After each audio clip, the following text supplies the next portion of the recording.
Ethiopian military has suffered a serious setback in the Amhara region. Welcome to my views and news. Thanks for watching the channel. Two main topics in this video. Firstly, the Ethiopian military, which claims to be in control of 90% of Amhara region, has suffered a setback. Secondly, new restrictions have been imposed on travel to Tigray from Addis Ababa.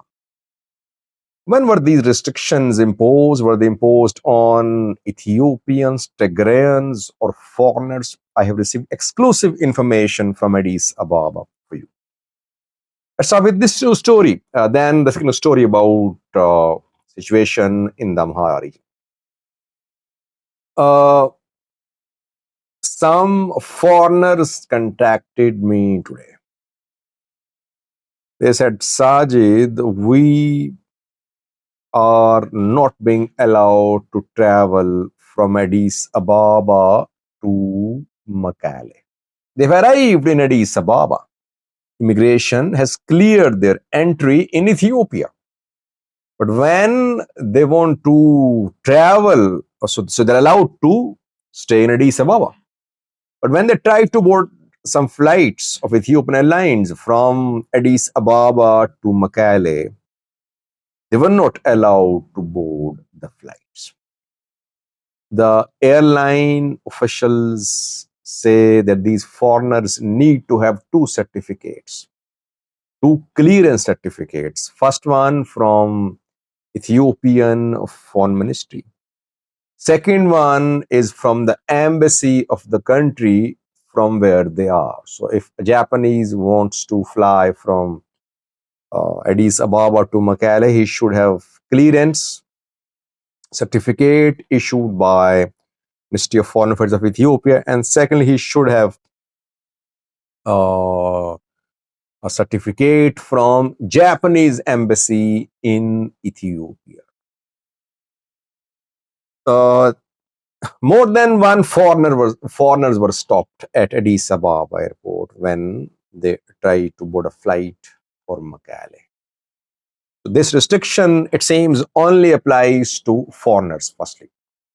When was it put in place?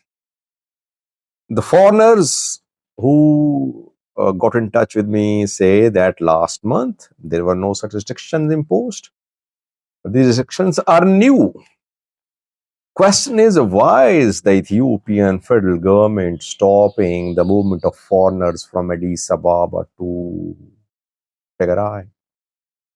Well, no official confirmation so far, but I have confirmed it through the sources who are there on the ground. We're waiting for official confirmation. It seems that after Getachew Reda's removal from Mekelle, federal government made the decision. Federal government wants to ensure maybe that TPLF, Tigray military, does not get any foreign support.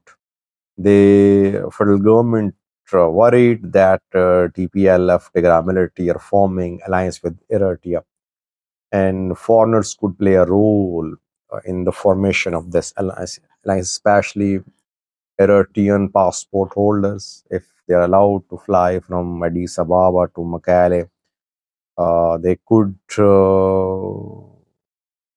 support TPLF and Tigray military. Maybe that is why the restrictions have been imposed. Waiting for more confirmation, for more details rather. Update in coming videos. I personally think that this restriction is linked to ongoing stalemate and confrontation between TPLF and the Ethiopian federal government. And it's related to growing closeness between TPLF and PFDJ, Eritrean military and Tigray military. Second news story is from the Amhara region. I think Ethiopian military suffered a setback, an embarrassing development in the Amhara region for the Ethiopian military.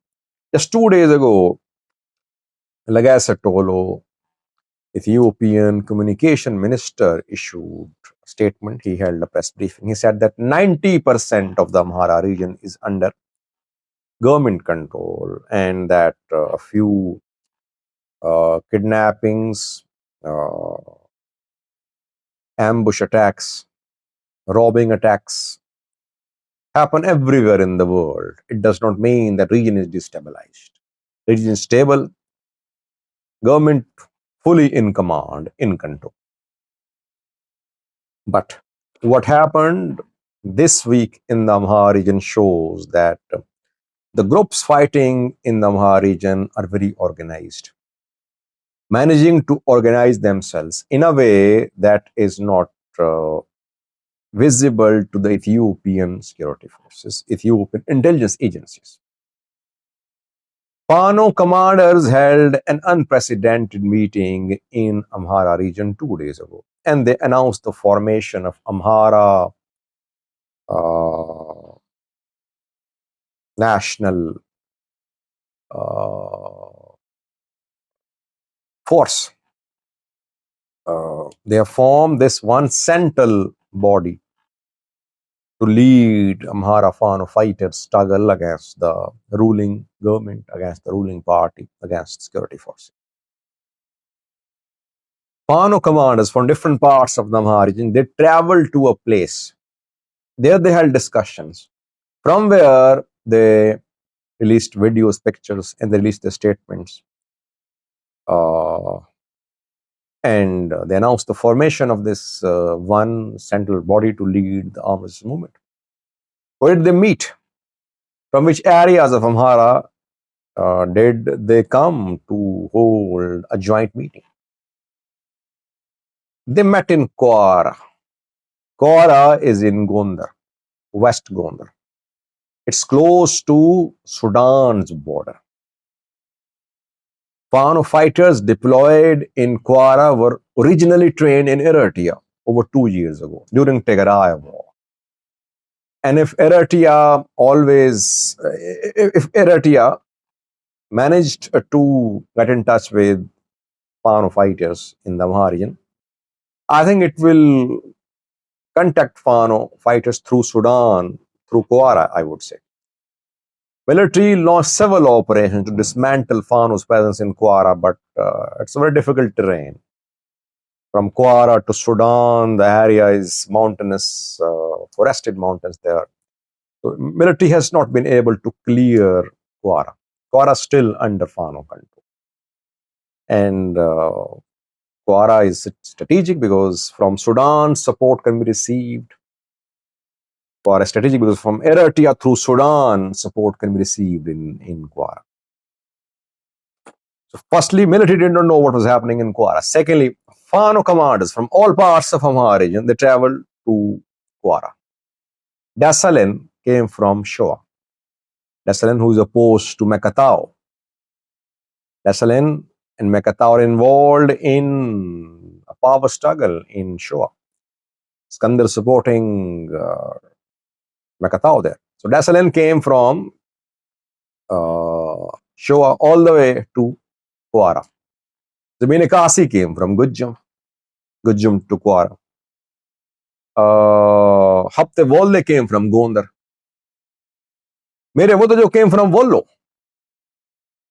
You see that from different parts of the Amhara region, these Fano commanders, they moved, they traveled, they safely arrived in Kwara.